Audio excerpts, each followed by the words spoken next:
The Valorian Empire, a spacefaring civilization spanning 47 star systems, launched their invasion of Earth in what they believed would be a swift conquest. Their warships descended over major cities on a Tuesday morning, broadcasting demands for unconditional surrender within 24 hours.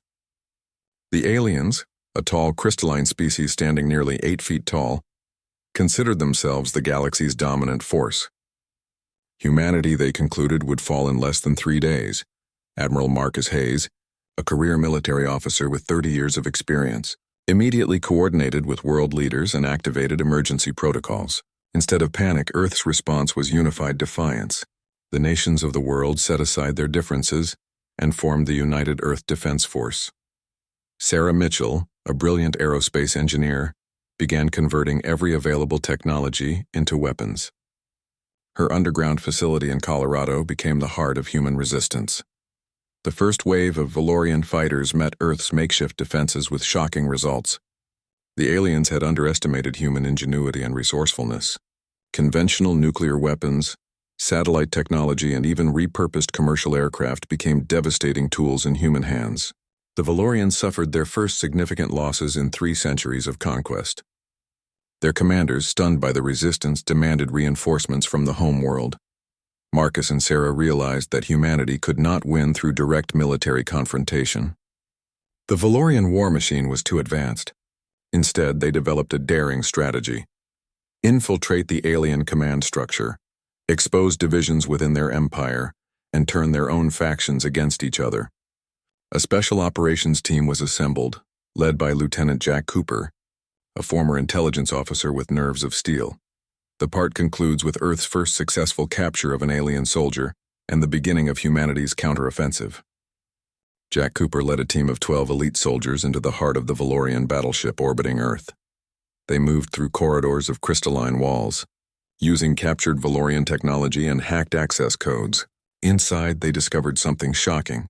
The Valorian Empire was not the unified force their propaganda suggested. Political factions were already at war within their own hierarchy. Commissioner Elena Torres, a diplomatic specialist, interrogated the captured alien soldier and learned crucial intelligence. The Valorian species had 2 opposing political movements. The Hawks wanted total extermination of humanity and conquest of Earth's resources. The Doves sought peaceful coexistence and trade. For decades, these factions had maintained an uneasy truce. Humanity's unexpected resistance had become the catalyst that could tip the scales. Sarah Mitchell studied the Valorian technology and made a critical discovery. Their advanced systems relied on a quantum communication network linking all ships.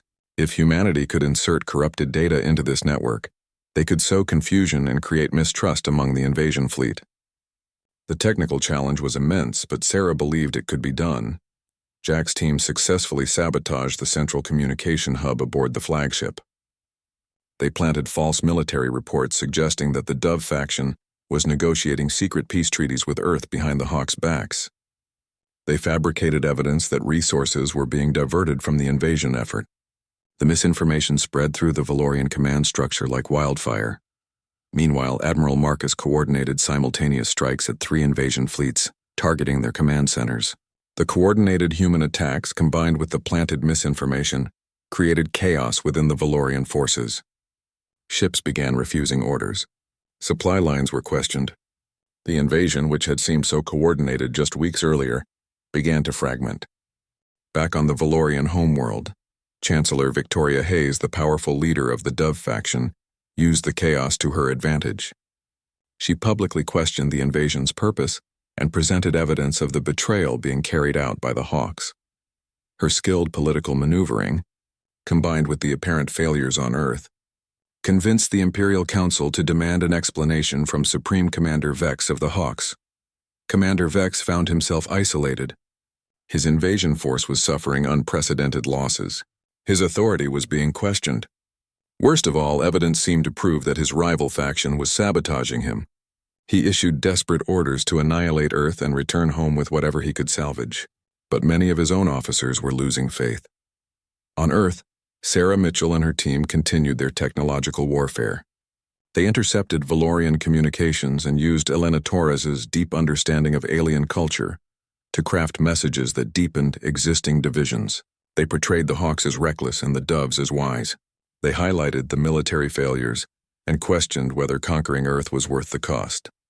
A faction within the Valorian invasion fleet, led by Admiral Krios, a brilliant military strategist of the Dove faction, began questioning orders openly.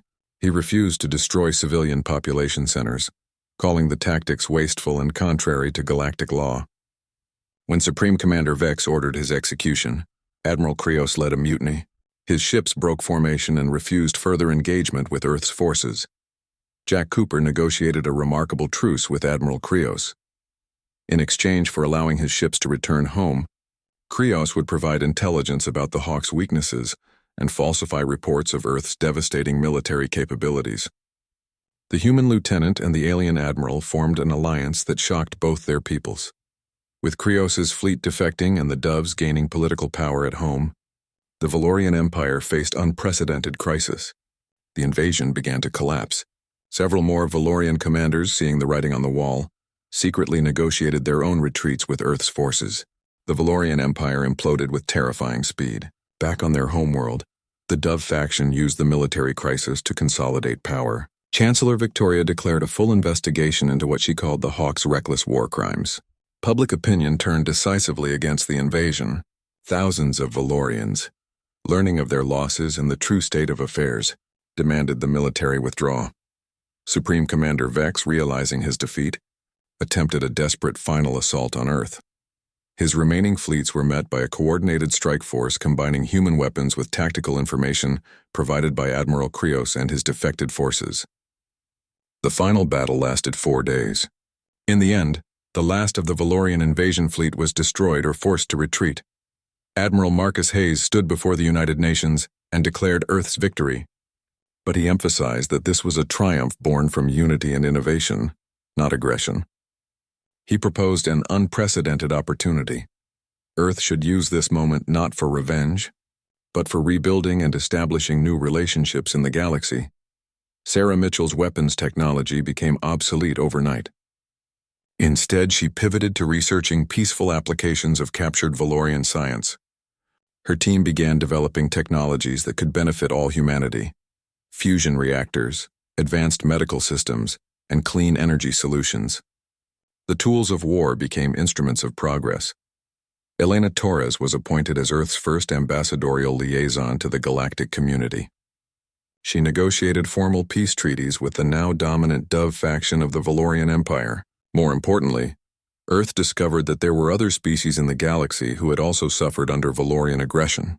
An alliance was being formed not through conquest, but through shared interests and mutual respect. Jack Cooper was offered a position to lead a new international peacekeeping force. He accepted, understanding that Earth's greatest challenge now was not military survival, but diplomatic navigation of galactic politics. 3 years after the invasion, Earth had transformed. The Valorian defeat had sent shockwaves through galactic civilization. For decades, the Valorian Empire had been the dominant military power, seemingly invincible. The fact that a young species with limited technology had not only survived but defeated them raised profound questions about what determined superiority. The younger species and civilizations throughout the galaxy began reassessing their place. Some sought alliance with Earth. Others, still fearing human aggression, maintained cautious distance. The galaxy was realigning itself, and Earth was no longer a peripheral world. Admiral Krios returned to his homeworld and discovered that humanity's victory had strengthened the Dove faction beyond anyone's expectations. The Hawks had been purged or exiled. He and Chancellor Victoria led the Valorian Empire into a new era, one focused on trade and diplomatic cooperation rather than conquest. Krios often reflected on his alliance with humans, wondering if that moment in space had saved not just Earth, but his own civilization from self-destruction. Sarah Mitchell's discoveries led to a technological renaissance on Earth. International cooperation, which had begun in desperate wartime, continued in peacetime. Universities around the world studied captured Valorian technology, not to build weapons but to understand the universe better. Her name became synonymous with human innovation and the power of turning adversity into progress. Elena Torres became one of the most respected diplomats in known space. She navigated complex negotiations, always advocating for human interests while promoting peace. She helped establish the Galactic Accord, a treaty ensuring no single species would dominate others through military force. Earth was a founding member, its voice carrying weight because of what it had endured and overcome. But perhaps the most profound change was in human consciousness itself. Earth had stepped onto the galactic stage not as a conquered world, but as an unconquerable people.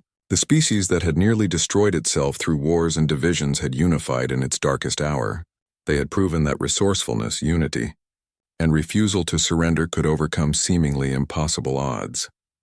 Marcus Hayes retired from the military and wrote his memoirs, emphasizing one central theme. Humanity's greatest strength had never been its weapons or its technology, but its ability to adapt, to innovate, and to unite when facing existential threats. His final chapter was titled, "What Makes Humanity Unbreakable?" and it became required reading in academies across 3 stellar systems. 20 years after the invasion, Earth had become a beacon for emerging civilizations and oppressed peoples. The Valorian Empire, transformed and reformed, had become one of humanity's closest allies. The galaxy had learned a lesson written in the story of Earth's resistance. Never underestimate a species with nothing to lose and everything to fight for. The invasion that was meant to conquer Earth had instead shattered an empire and reshaped galactic civilization forever. What the Valorians had not anticipated was that invading Earth was not the end of a story, but the beginning of humanity's emergence as a force the galaxy could not ignore. 5 years after the end of the invasion, humanity ventured beyond its solar system for the first time with a joint mission. The exploration vessel Endeavour, captained by Commander David Patterson, carried a crew of 200 representatives from every nation on Earth. Their mission was to establish permanent contact with allied species and explore the outer reaches of the Valorian territories that had been abandoned during their political collapse. The crew encountered wonders that challenged everything they thought they knew about their place in the universe. Ancient alien ruins hinted at civilizations that had risen and fallen across millennia. Living worlds teeming with exotic ecosystems revealed nature's creativity beyond Earth's imagination. But they also found troubled civilizations that had suffered under Valorian oppression for generations. Captain Patterson found himself in an unexpected role as a mediator between species. A colony of crystalline beings, distant cousins of the Valorians, had been enslaved for centuries.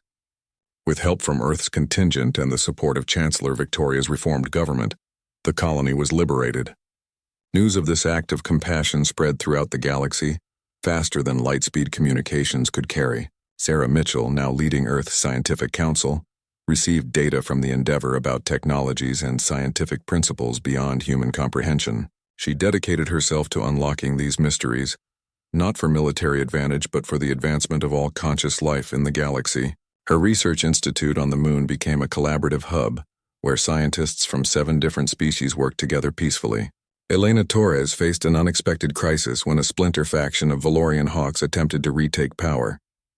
The extremists believed that the Empire's downfall was a betrayal of their glorious heritage. They threatened to destabilize the fragile peace. But Elena, using the connections she had built and the respect Earth had earned, united a coalition of species against the threat. The hawks were defeated without a single shot fired, proving that diplomacy could be more powerful than weapons. Jack Cooper, now a legendary figure in galactic military history, trained a new generation of peacekeepers from different species. Humans worked alongside aliens, learning from each other's strengths and perspectives. The prejudices that had once seemed insurmountable began to dissolve through collaboration and shared purpose. Trust, once thought impossible between species, became the foundation of a new galactic order. On Earth itself, humanity had changed in ways both subtle and profound. Children grew up knowing that they lived in a universe populated by diverse, intelligent beings. Schools taught languages of alien species. The best minds of humanity no longer focused solely on Earth's problems, but considered their responsibility to the broader galactic community. Yet they never forgot their home world, or the unity that had saved them. A monument was erected in Geneva to commemorate the invasion and humanity's triumph. But it was not a monument to human military power. Instead, it honored the choices made. The decision to unite rather than divide, to seek peace rather than revenge, to use victory as an opportunity for cooperation rather than domination. Inscribed on it were the words spoken by Admiral Marcus Hayes during his final address to Earth. We proved that a species can be judged not by its weapons, but by its character. Admiral Krios, aging gracefully in the Valorian way, requested permission to retire from politics and join Earth's exploration program. He wanted to spend his remaining years discovering new worlds alongside humans. When Chancellor Victoria granted his request, it sent a powerful message throughout the galaxy. The rift between Valorian and human was not just bridged, it had evolved into genuine friendship and mutual respect. The galaxy watched as Earth, a species that had nearly been erased from existence, became a symbol of hope for countless civilizations. In the vast emptiness of space among the incomprehensible distances between stars, Earth had found its place not through conquest or domination, but through the very qualities that had nearly destroyed it before the invasion: the capacity to learn, to adapt, to forgive, and to unite toward a common future. 25 years after that first terrifying invasion, few could remember the fear that had gripped Earth during those dark days. What remained was a species forever changed, a civilization that had stared into the abyss and refused to blink. The question that had once seemed so simple, what would happen if they invaded Earth, had been answered in the most unexpected way possible. The invaders had found not a world to conquer, but a species that would reshape the galaxy itself through the power of survival, innovation, and the indomitable human spirit. End of story outline.